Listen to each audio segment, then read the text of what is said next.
Shalom Bapak Ibu Saudara, kita lanjutkan studi kristalisasi kita. Masih di kitab Imamat, tema yang kelima. Kita ambil mengenai korban penghapus dosa. Adanya di pasal 4 sampai pasal 5 ayat 13 ya. Ya tentu kita nggak bisa baca semua, tapi intinya aja dulu lah ya, ceritanya dulu ini. Yang pertama, ini korban penghapus dosa ini tentu ya melambangkan Kristus yang disalib. Tetapi dalam aspek-aspek tertentu, ya, ada korban sajian, ada korban bakaran, nanti ada korban penghapus dosa dan sebagainya. Nanti kita lihat dulu. Ini dulu ya. Ceritanya begini, dosanya ini ada 3 tingkatan yang akan dihapus oleh, yang disimbolkan oleh lembu itu yang dipotong itu ya. Yang pertama itu dosa kalau imam yang diurapi. Ya, juga dengan dosa segenap umat Israel, ritualnya sama, upacaranya sama, yaitu lembu, ya lembu Buddha itu, terus imam itu yang diurapi itu dia tumpang tangan, itu identifikasi, artinya dirinya yang berdosa itu yang bersalah, seolah-olah pindahlah kepada lembu itu, ya, dan lembu ini yang menjalankan penghukuman atau penghakiman Tuhan, ya. Kalau dosa orang Israel seluruh Israel, para tua-tuanya aja yang tumpang tangan kepada lembu itu. Nah, kemudian lembu ini diperlakukan seperti ya disembelih di depan kemah pertemuan itu. Nah, darahnya itu dipercikkan, dibawa masuk ke dalam kemah, ke dalam tempat kudus. Ya, ada di situ mesbah, ada tanduk-tanduknya itu. Darah selebihnya disiram ke bawah mesbah itu. Lemaknya dibakar. Kemudian sisanya tubuhnya itu dibakarnya di luar perkemahan. Nah, ini nanti yang akan kita pelajari apa aplikasinya ini, apa pengertiannya ini untuk kita saat ini. Pendeknya begitu ritualnya ya. Pertama darahnya percikan ke mesbah itu, lemaknya dibakar, itu untuk Tuhan. Kemudian tubuhnya sisanya itu seluruhnya dibakar, tapi di luar perkemahan ya.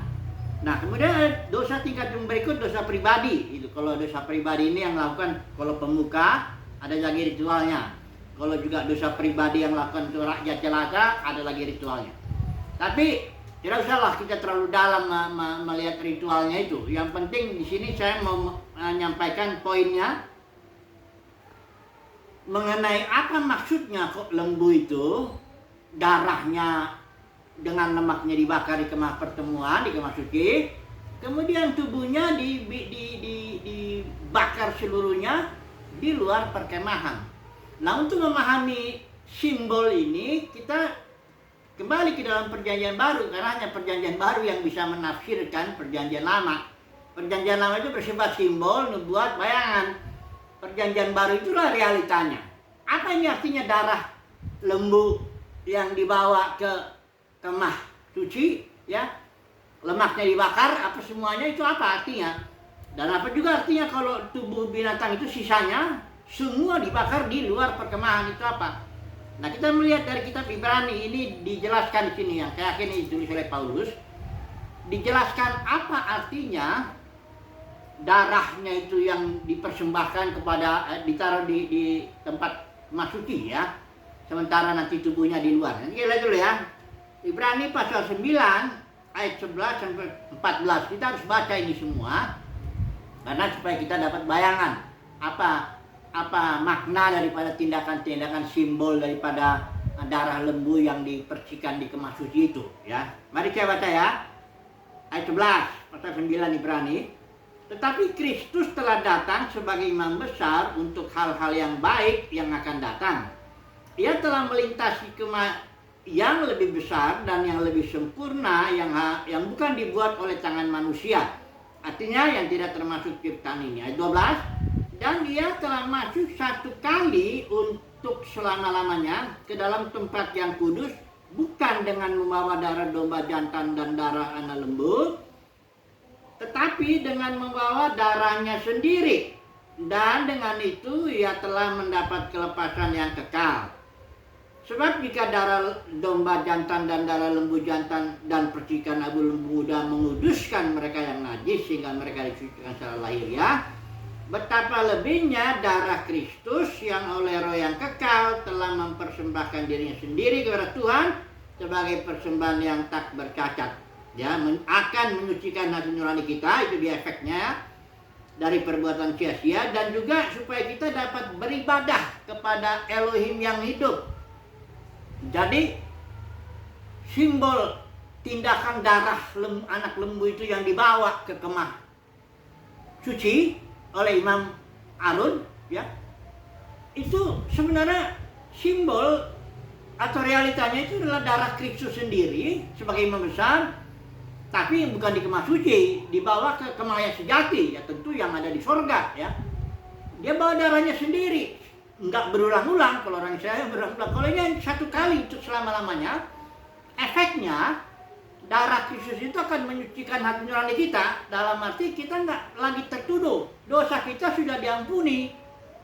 Di sini ada ayatnya, kalau yang dosa yang tidak disengaja, pasal 4 ayat 2 Imamat 2 itu yang ignorance, yang dilakukan dalam kondisi tidak sadar, tidak tahu, itu pun diampuni juga. Jadi kalau efeknya itu darah Kristus itu sudah akibatnya dia sudah dipersembahkan kepada Bapa, kita sudah, hati nurani kita nggak nuduh lagi. Jadi kalau ada tuduhan-tuduhan hati nurani itu sudah iblis bekerja di situ, ya, mengganggu hati nurani kita, bahwa kita dinyatakan seolah masih bersalah di hadapan Tuhan, kita tidak layak. Nah, ini kita, dasar kita itu darah Kristus yang sudah dipersembahkan satu kali untuk selama-lamanya di hadapan kemah suci, kemah yang sejati, ya, di sorga, ya. Nah, jadi darah itu menyucikan hati nurani kita, supaya dikatakan di sini tadi Ibrani, kita bisa beribadah di hadapan Bapa di sorga. Kalau kita hati nurani dosa kita masih ada, nggak bisa kita beribadah, nggak bisa. Jadi dasar kita kenapa kita bisa beribadah, kenapa kita bisa punya hati nurani yang bersih, yang nggak nuduh-nuduh lagi, ya itu karena darah Yesus itu sudah satu kali dan selama-lamanya dibawa ke hadapan Bapa di sorga, di kemah yang sejati, ya. Nah, inilah dia simbol darahnya. Kemudian kita langsung masuk yang kedua, ya, tubuh daripada lembu itu dibakar seluruhnya, tubuh itu di luar perkemahan, ya, di luar perkemahan Israel. Ini maknanya sangat penting sekali. Ada di pasal 13 Ibrani, itu maknanya kenapa kok tubuh itu dibakar di luar, ya. Kenapa nggak di dalam aja, kan bisa aja, daripada repot-repot bawa tubuh lembu besar itu kan bawa keluar perkemahan, ya. Tapi di sini ayat 13 diartikan maksudnya apa, ya. Coba dulu ya, saya baca dulu ya, biar lengkap dulu. Ibrani pasal 13 ayat yang ke-11 sampai ayat yang ke-13, ya. Inilah maknanya, ya, penggenapannya daripada tubuh binatang, tubuh lembu yang dibakar di luar perkemahan itu, penggenapannya atau maknanya atau realitanya di sini. Perhatikan ya, saya baca ya. Kita mempunyai suatu, ayat 10 lah ya, kita mempunyai suatu mezbah, ya, dan orang-orang yang melayani kemah tidak boleh makan dari apa yang di dalamnya. Ayat 11, karena tubuh binatang-binatang yang darahnya dibawa masuk ke tempat kudus, ya, tujuannya darahnya dibawa masuknya ke tempat kudus oleh Imam Besar Harun itu, ya. Tapi sebagai korban penghapus dosa, tapi tubuhnya itu dibakar di luar perkemahan. Itu Ibrani ini masih menjelaskan fakta simbol atau nubuat yang di dalam perjanjian lama itu. Nah, di ayat 12-nya ini baru dia jelasin itu artinya apa. Ayat 12, itu jugalah sebabnya Yesus telah menderita di luar pintu gerbang. Kita tahu ya, Yerusalem itu, Yesus itu disalibnya kan di Golgota, enggak jauh itu jaraknya, tapi intinya itu di luar kota Yerusalem. Jadi Yesus tidak disalib di dalam kota Yerusalem, tapi di luar, ya. Nanti kita lihat artinya apa ini. Itu jugalah sebabnya Yesus telah menderita di luar pintu gerbang untuk menguduskan umatnya dengan darahnya sendiri. Ayat 13, ini lihat praktisnya ini, ya. Karena itu marilah kita pergi kepadanya di luar perkemahan dan menanggung kehinaannya. Perhatikan ya, saya bandingkan dulu ini. Soalnya ini sangat penting sekali, ya. Hanya jarang orang Kristen melihat simbol-simbol ini, padahal itu simbol ini sangat praktis sekali, ya. Kita harus kalau dalam mau mengikut Tuhan, kita harus lihat ini ya. Pertama, darah Kristus itu, darah binatang dibawa masuk ke dalam kemah suci, ya. Imam itu melakukan ritual di sana lah dengan lemak dibakar dan sebagainya. Di sini darah Kristus bawa kepada Bapa di sorga satu kali untuk selamanya.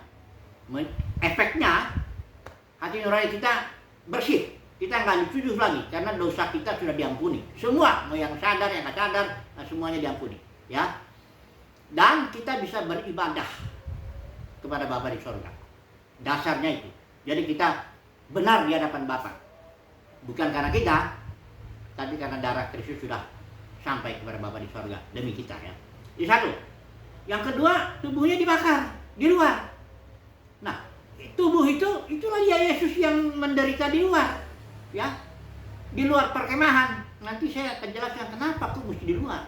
Ada apa rupanya dalam perkemahan itu sehingga harus di luar gitu loh kan. Yesus menderita di luar perkemahan, ya, tubuhnya itu. Dan ayat Ibrani 13 ini ayat 13, karena itu marilah kita pergi kepadanya di luar perkemahan. Ya, satu perintah.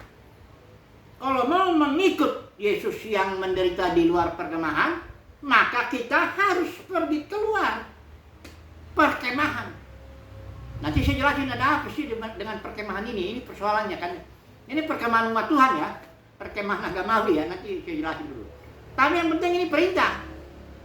Kalau memang kita mau mengikut Tuhan Yesus, kita harus pergi keluar perkemahan, menanggung kehinaannya katanya di luar perkemahan, karena Yesus yang kita mau ikuti, kita mau jadi pengikut Yesus, itu adanya di luar perkemahan, menderitanya di luar perkemahan, gitu, ya. Nah, mari dulu kita sekarang bahas ada apa di dalam perkemahan sehingga kok Yesus menderitanya di luar perkemahan. Satu, kok kita disuruh keluar ke sana, ke perkemahan, di luar perkemahan itu untuk bertemu dengan Yesus itu, mengikut Yesus, ya. Kita nggak bisa mengikut Yesus di dalam perkemahan, nggak bisa, ya. Oke, saya beri contoh aja dah. Saya udah nulis sebenarnya ini temanya pelayanan di luar perkemahan.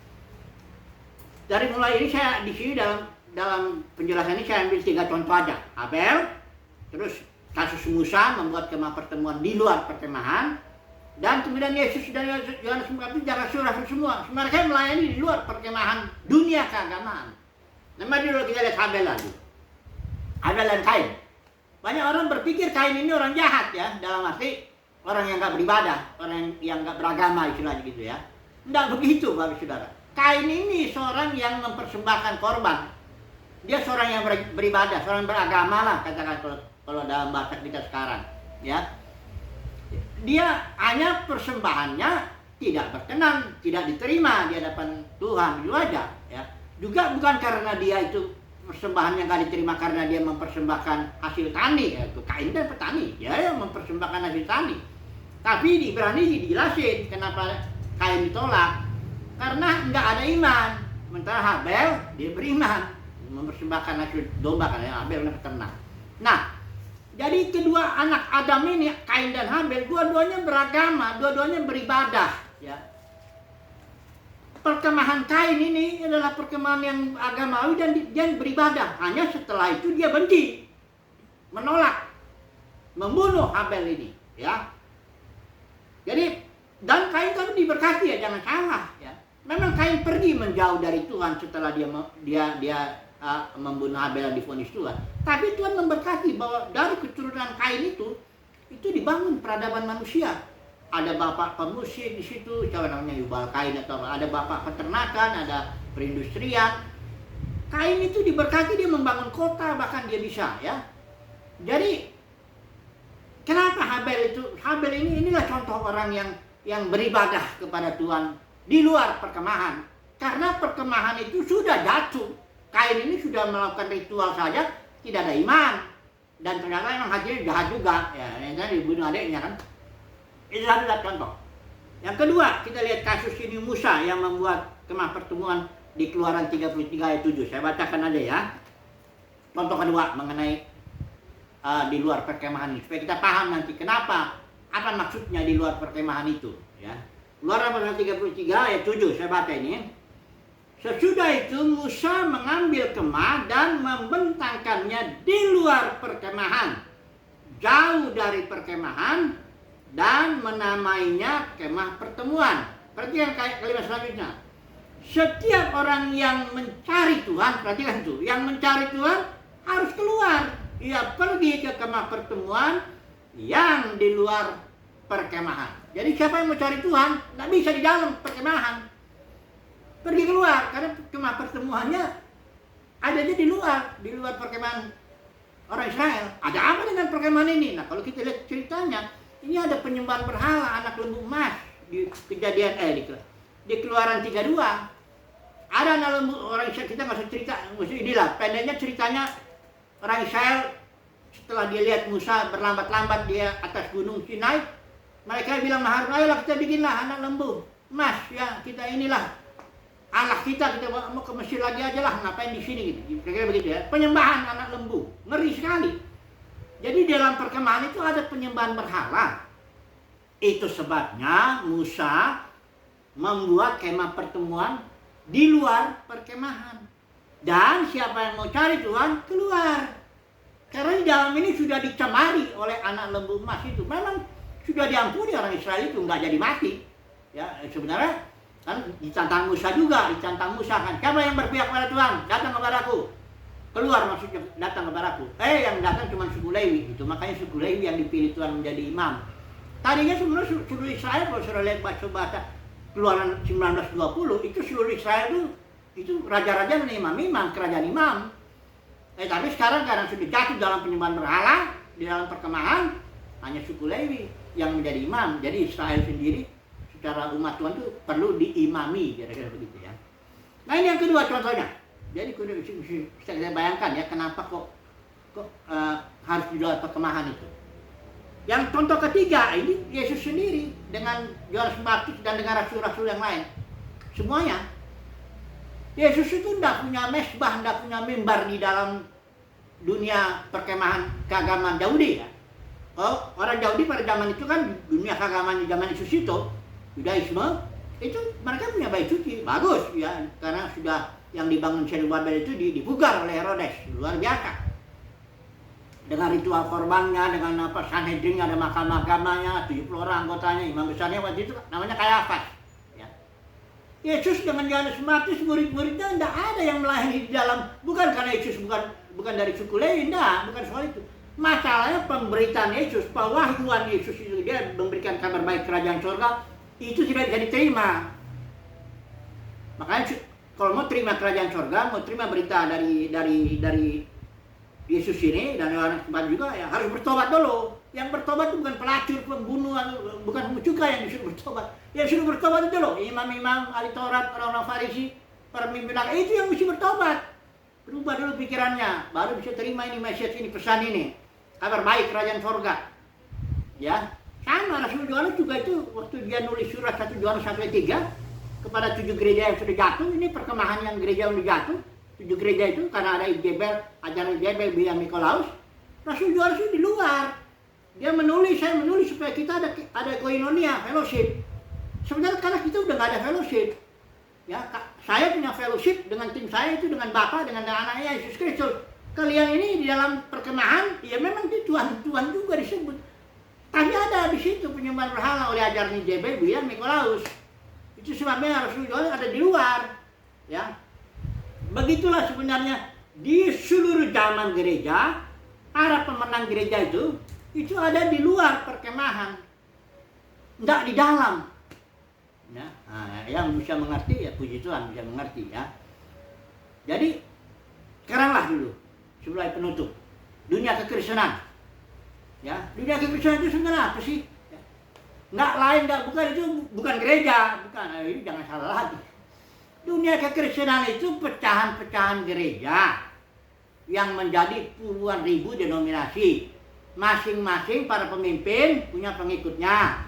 Pemimpin ini punya namanya juga aliran ya, Lutheran, ya, Wesleyan, Metodis, apa semua, Pentakosta, semuanya itu kan aliran-aliran, ada pemimpinnya, ada pengikutnya.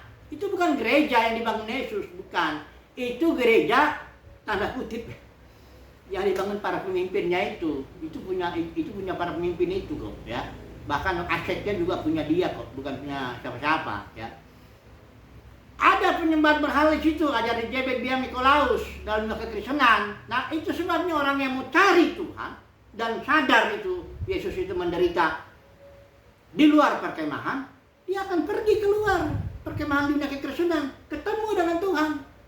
Ya, sudah jangan pikir lagi di luar perkemahan. Ya memang nggak ada uang jabatan, nggak ada hormat manusia di luar situ. Makanya di Ibrani bilang kita menanggung kehinaan Yesus. Yesus juga nggak dapat uang hormat manusia dari orang banyak, itu kayak orang Farisi Taurat. Mereka punya mendapatkan itu dari jabatan. Yesus nggak ada itu.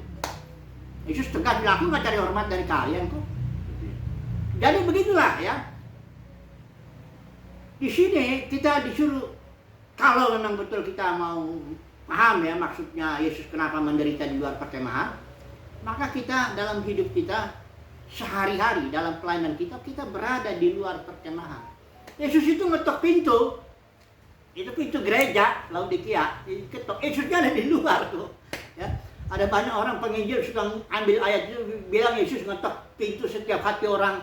Oh, Yesus rindu masuk ke dalam hati semua orang, kayak pengemis gitu ya. Itu nggak ada, itu begitu. Yesus itu ngetok pintu gereja. Karena gereja Laodikia udah di situ penyembahan berhalanya itu. Dan Yesus sudah di luar. Ya. Dan dia mentok, siapa yang buka itu dia bisa makan itu hanya fellowship. Ya, sama seperti yang Rasul Yohanes bilang itu. Nah jadi kesimpulannya bagaimana?